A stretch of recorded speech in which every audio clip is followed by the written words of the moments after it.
దేశవ్యాప్తంగా 77వ గణతంత్ర దినోత్సవ వేడుకలను ఘనంగా నిర్వహించారు. ప్రభుత్వ కార్యాలయాలు, పాఠశాలల్లో మూవన్నెల జెండా రెపరెపలాడింది. ఏపీ గవర్నర్ అబ్దుల్ నజీర్, ముఖ్యమంత్రి చంద్రబాబు నాయుడు, ఉప ముఖ్యమంత్రి పవన్ కళ్యాణ్ వివిధ శాఖలతో ఏర్పాటు చేసిన శకటాలను వారు తిలకించారు.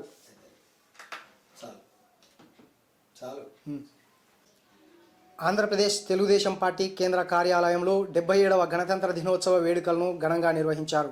మంత్రులు, ఎమ్మెల్యేలు ఏర్పాటు చేసిన జాతీయ పతాకాన్ని వారు ఎగరవేశారు. ఈ సందర్భంగా స్వతంత్ర సమరయోధులు చేసిన సేవలను వారు గుర్తు చేశారు. నీ రెడ్ బుక్కు రాజ్యాంగాన్ని నా కుక్క కూడా లెక్క చేయదని మంత్రి నారా లోకేష్కు మాజీ మంత్రి అంబటి రాంబాబు చురకలంటించారు. హిందూ మతాన్ని అడ్డం పెట్టుకొని చంద్రబాబు నీచ రాజకీయం చేయడం తగదని ఆయన అన్నారు.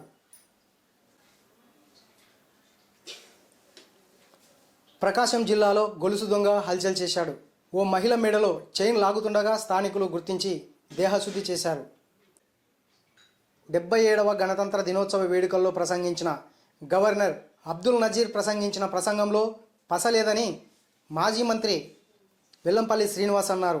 తెలుగుదేశం పార్టీ దోచుకోవడంలో తప్ప పరిపాలనలో కాదని, ఏపీ కూటమి ప్రభుత్వం ఎస్సీ ఎస్టీలను ఇబ్బందులకు గురి చేస్తుందని ఆయన ఆగ్రహం వ్యక్తం చేశారు.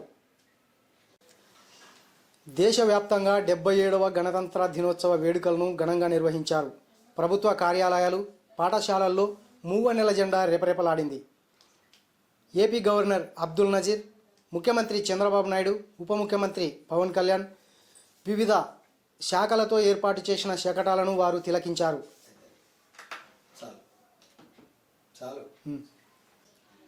ఆంధ్రప్రదేశ్ తెలుగుదేశం పార్టీ కేంద్ర కార్యాలయంలో 77వ గణతంత్ర దినోత్సవ వేడుకలను ఘనంగా నిర్వహించారు. మంత్రులు, ఎమ్మెల్యేలు ఏర్పాటు చేసిన జాతీయ పతాకాన్ని వారు ఎగరవేశారు. ఈ సందర్భంగా స్వతంత్ర సమరయోధులు చేసిన సేవలను వారు గుర్తు చేశారు. నీ రెడ్ బుక్కు రాజ్యాంగాన్ని నా కుక్క కూడా లెక్క చేయదని మంత్రి నారా లోకేష్కు మాజీ మంత్రి అంబటి రాంబాబు చురకలంటించారు. హిందూ మతాన్ని అడ్డం పెట్టుకొని చంద్రబాబు నీచ రాజకీయం చేయడం తగదని ఆయన అన్నారు. ప్రకాశం జిల్లాలో గొలుసు దొంగ హల్చల్ చేశాడు. ఓ మహిళ మెడలో చైన్ లాగుతుండగా స్థానికులు గుర్తించి దేహశుద్ధి చేశారు. 77వ గణతంత్ర దినోత్సవ వేడుకల్లో ప్రసంగించిన గవర్నర్ అబ్దుల్ నజీర్ ప్రసంగించిన ప్రసంగంలో పసలేదని మాజీ మంత్రి వెల్లంపల్లి శ్రీనివాస్ అన్నారు.